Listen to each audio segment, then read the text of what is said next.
எந்த ஒரு செயலை செய்ய முனைந்தாலும் அதில் வெற்றி பெற வேண்டும் என்றால் அதற்கு முக்கியமான அடிப்படை பண்புகள் தேவை. அப்படிப்பட்ட அடிப்படை பண்புகள் என்ன என்பதையும் அது எப்படி வெற்றிக்கு வித்திடுகிறது என்பதையும் இப்பதிவில் காண்போம். நம்பிக்கை. தன்னை சரியாக மதிப்பிட்டு அதன் அடிப்படையில் தன்னம்பிக்கையோடு விளங்க வேண்டும். இயற்கை, இசை, கலைகள் பால் ஆர்வம் காட்ட வேண்டும். இதனால் பலருடன் பழகும் வாய்ப்பும் கிடைக்கும். அதனால் நாம் கற்று அறிந்த இசை போன்றவை மேலும் விரிவடையும்.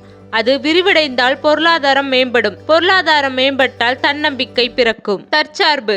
இன்று வரை பிறர் உதவியின்றி தன்னை நம்பியே தன்னை சார்ந்தே செயல்பட வேண்டும். மகிழ்ச்சி. எப்போதும் மகிழ்ச்சியுடன் காட்சியளிக்க முயல வேண்டும். அன்றாடம் நடக்கும் சிறிய நிகழ்வுகளாலே மகிழ்வை காணுங்கள். அது மகிழ்ச்சி அடைய ஒரு பழக்கமாகவே ஆக்கிவிடும். மகிழ்ச்சி அடைவதை ஒரு பழக்கமாகவே ஆக்கிவிடும். துணிவு. நல்ல பணிகள் புரிதல், தனது சரியான உரிமைகளை காத்தல் ஆகியவற்றால் துணிவோடு செயல்பட வேண்டும். எண்ணி துணிக கருமம், துணிந்த பின் எண்ணுவோம் என்பது இழுக்கு என்பதற்கு ஏற்பட செயல்பட வேண்டும். அமைதி. ஆரவாரமின்றி படபடப்பின்றி அமைதியுடன் விளங்க வேண்டும். தேவைக்கேற்ப சரியான உழைப்பை அறிவோடு செய்ய வேண்டும். தொடர்ந்து நற்பணியை விடாது இலக்கை மட்டும் எட்டும் வரை மேற்கொள்ள வேண்டும். நம்பகத்தன்மை.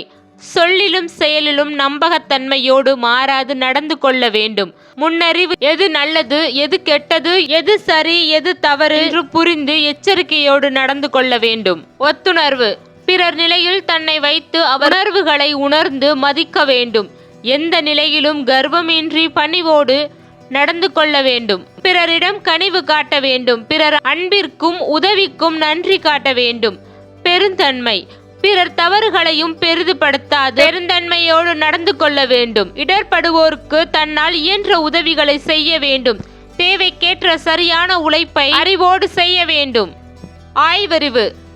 எதனையும் அப்படியே நம்பாது ஆய்ந்தறிந்து ஏற்றுக்கொள்ள வேண்டும். கருத்துகளையும் விவரங்களையும் ஒட்டி ஆய்வு செய்த பின்னரே ஏற்றுக்கொள்ள வேண்டும். புதியனவற்றை ஒதுக்கி விடாது நன்கு கேட்டு ஆய்வு செய்து ஏற்றுக்கொள்ள வேண்டும். பிரச்சனைகளையும் மனிதர்களையும் திறந்த மனப்பான்மையும் அணுக வேண்டும். படித்தல், கற்றல், பயிலல் போன்ற அறிவுபூர்வமான செயல்களில் ஆர்வம் காட்ட வேண்டும். ஒருவர் வாழ்வில் சாதிக்க வேண்டும், வெற்றி பெற வேண்டும் என்று விரும்பினால் முதலில் அவருடைய மனதில் தான் சாதிப்போம் என்கிற நம்பிக்கை இருக்க வேண்டும். அவருடைய புற சூழ்நிலைகள் எப்படி இருந்தாலும் தன்னைத்தானே மோட்டிவேட் செய்து கொள்வது அவசியம். அப்படி இருந்தால் மட்டுமே அவரால் வாழ்க்கையில் வெற்றி பெற முடியும். கால நிர்ணயம்.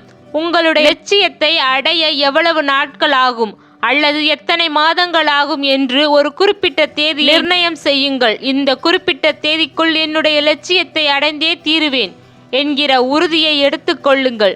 இது உங்களுக்கு மிகப்பெரும் உத்வேகத்தை தந்து செயல்பட வைக்கும். செயல்படுவதை ஒரு பழக்கமாக்கிக் கொள்ளுங்கள். தினமும் எழுதல், பல் தேய்ப்பது, குளிப்பது, சாப்பிடுவது போல உங்கள் லட்சியத்தை நோக்கிய செயல்களும் உங்களுடைய அன்றாட செயல்களில் ஒரு பகுதி என்று நினைத்து கொண்டு செய்யுங்கள். இடையில் ஒரு பிரேக் எடுத்துக்கொள்ளுங்கள். ஒரு மாணவராக இருந்தால் நான் சாப்டர் படித்து முடித்தால் 10 நிமிடம் நான் வீடியோ பார்ப்பேன். ஒரு எழுத்தாளராக இருந்தால் 50 பக்கங்கள் எழுதி முடித்த பின்பு ஒரு 15 நிமிடம் நான் வேறு புத்தகம் படிப்பேன் என்று தீர்மானித்துக் கொள்ளுங்கள். தடைகளை எதிர்பாருங்கள். நீங்கள் செய்யும் வேலைகளில் அவ்வப்போது தடை வரலாம் என்பதை நினைவில் கொள்ளுங்கள். நீங்கள் நடைப்பயிற்சி செய்ய விரும்புகிறீர்கள், ஆனால் அன்று மழை வருகிறது, உங்களது காலில் அடிபட்டு விட்டது, உடம்பு சரியில்லை. அப்படி இருக்கும்போது உங்களால் வெளியில் செல்ல முடியாது. அப்போது வீட்டிற்குள்ளே சிறிதளவில் நடைபயிற்சி செய்து கொள்ளலாம். தடைகளை எண்ணி மனம் தளர வேண்டாம். சிறிய செயல்களில் தொடங்குங்கள். உங்களுடைய லட்சியம் எவ்வளவு பெரியதாக இருந்தாலும் அதை சிறு சிறு பகுதிகளாக பிரித்து கொண்டு அதை செய்யுங்கள். அந்த சின்ன சின்ன வேலைகளை முடிக்கும் போது உங்களுக்கு ஒரு திருப்தியும் சந்தோஷமும் கிடைக்கும். அதை அனுபவியுங்கள். உங்களுக்கு நீங்களே பரிசீலித்துக் கொள்ளுங்கள். உங்களின் சின்ன சின்ன வெற்றிகளுக்கு நீங்களே பரிசீலித்துக் கொள்ளலாம். ஒரு சின்ன இடைவெளி எடுத்துக்கொள்ளலாம். பிடித்த உணவை சாப்பிடலாம். நண்பர்களுடன் வெளியே சென்று வரலாம். பிடித்த விளையாட்டை விளையாடலாம்.